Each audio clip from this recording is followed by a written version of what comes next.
SSC 2024 যারা board পরীক্ষা দিতেছ, তোমাদের গণিত পরীক্ষার জন্য এই সৃজনশীলটা অত্যন্ত গুরুত্বপূর্ণ। মনে করো তোমার বোর্ড পরীক্ষায় এই সৃজনশীলটা এসে পড়ছে, তো চলো আমরা এই সৃজনশীলটা সমাধান করা এখন শিখব। সম্পূর্ণ সৃজনশীলটা শিখার পরে তোমাকে এই ধরনের সৃজনশীল যেটাই আসুক না কেন, তুমি নিজে নিজে কি করতে পারবা, আনসার দিয়া 10 মার্ক তুলে নিতে পারবা পরীক্ষার হলে বসে।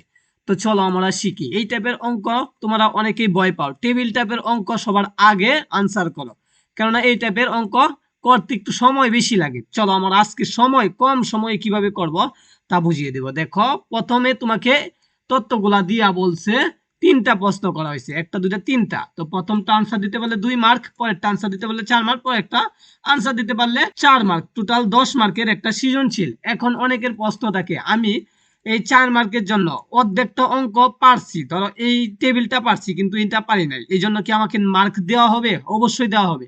তো টেবিলটা পারলে তোমাকে 2 মার্ক দেওয়া হবে, আর এর জন্য তোমাকে 2 মার্ক দেওয়া হবে না, ঠিক আছে? মানে অর্ধেকটা অঙ্ক যদি তুমি করে দিয়ে আসতে পারো তাহলে তুমি কি পাইবা? মার্ক পাইবা, ঠিক আছে? তো চলো তোমাদেরকে সমাধানটা শিখাই।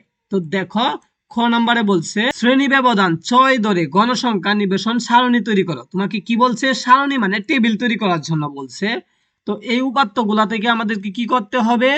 সারণী তৈরি করতে হবে। তো চলো আমরা দেখি। এখানে সর্বনিম্ন সংখ্যা 65, খুঁজতে হবে আমাদের সর্বনিম্ন সংখ্যা কত। তো সর্বনিম্ন সংখ্যা আমাদের খুঁজে ফেলাম আমরা কত? 65। এরপরে সর্বোচ্চ সংখ্যা 97, সর্বোচ্চ সংখ্যা এখান থেকে খুঁজতে হবে কত আছে। তো আমরা খুঁজে পেলাম 97 হলো সর্বোচ্চ সংখ্যা।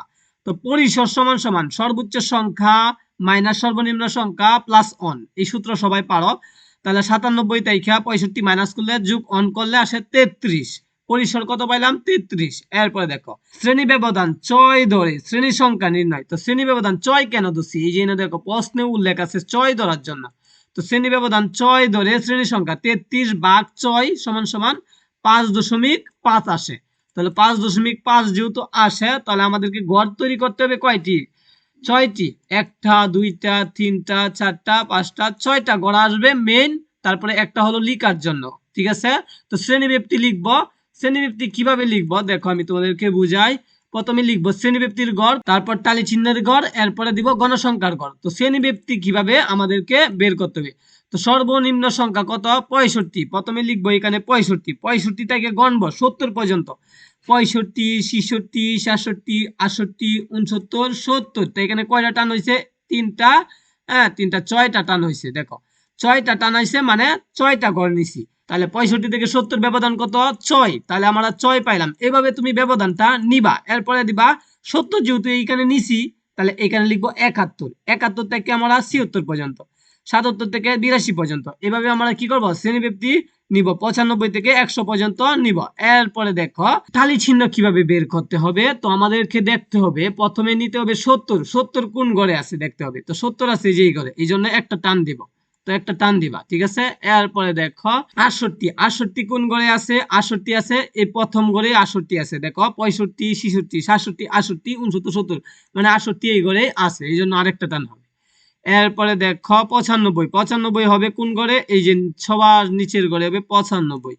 এরপরে দেখো, হ্যাঁ, এইভাবে টান দিবা 65। 65 কোন ঘরে হবে? 65 হবে ভাইয়া আমাদেরকে দেখতে হবে এই যে 65, তার মানে আরেকটা টান হবে। তারপরে দেখো 78, 82, 86।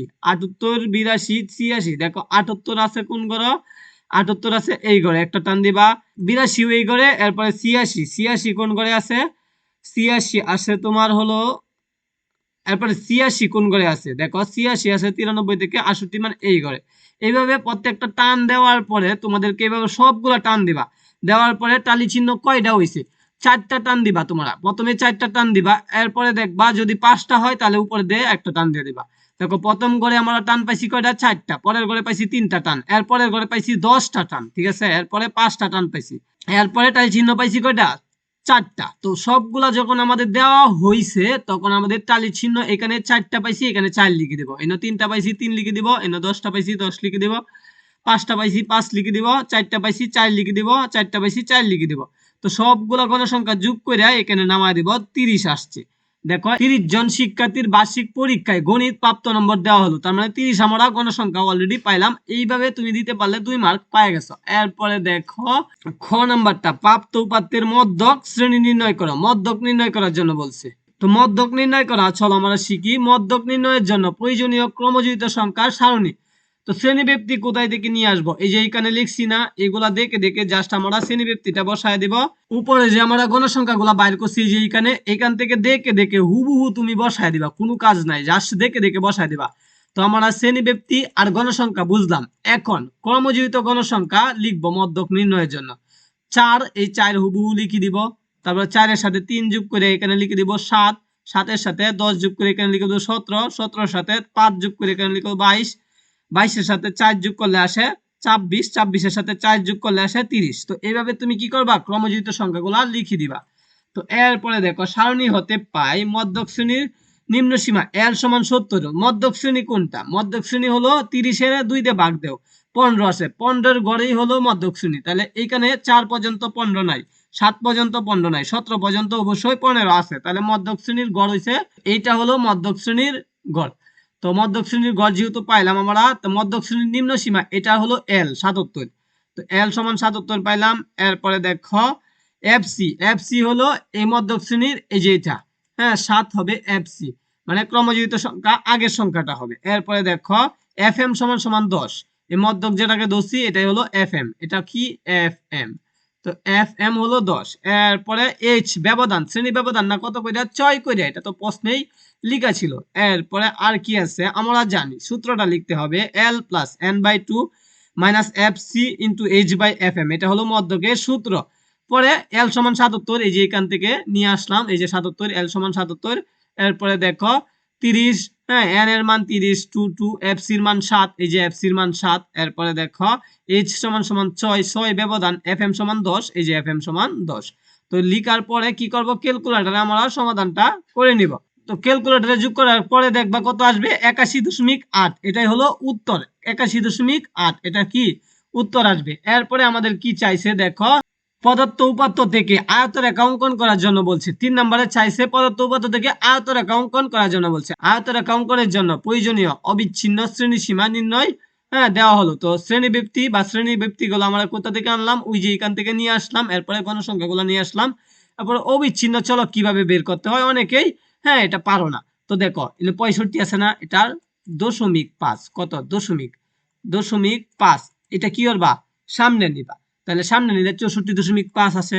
এবার 70, এটাকে কি করবা? 0.5 যোগ করবা, যোগ করলে যেটা আসবে এটা লিখবা। তাহলে আসবে কত? 70-এর সাথে 0.5 যোগ করলে 70.5। তারপরে দেখো 71-এর সাথে 0.5 বিয়োগ করলে আসে 70.5।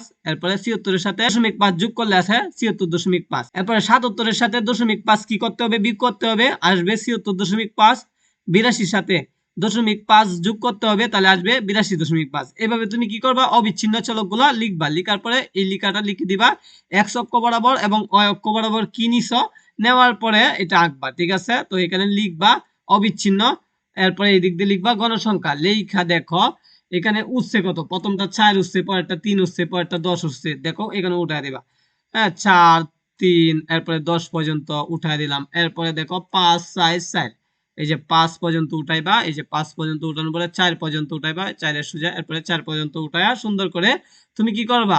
আয়তরেখাটা অঙ্কন করে দিবা। তো সকলকে ধন্যবাদ ভিডিওটি দেখার জন্য। এই ধরনের সাজেশন পেতে চ্যানেলটা সাবস্ক্রাইব দিয়ে রাখো।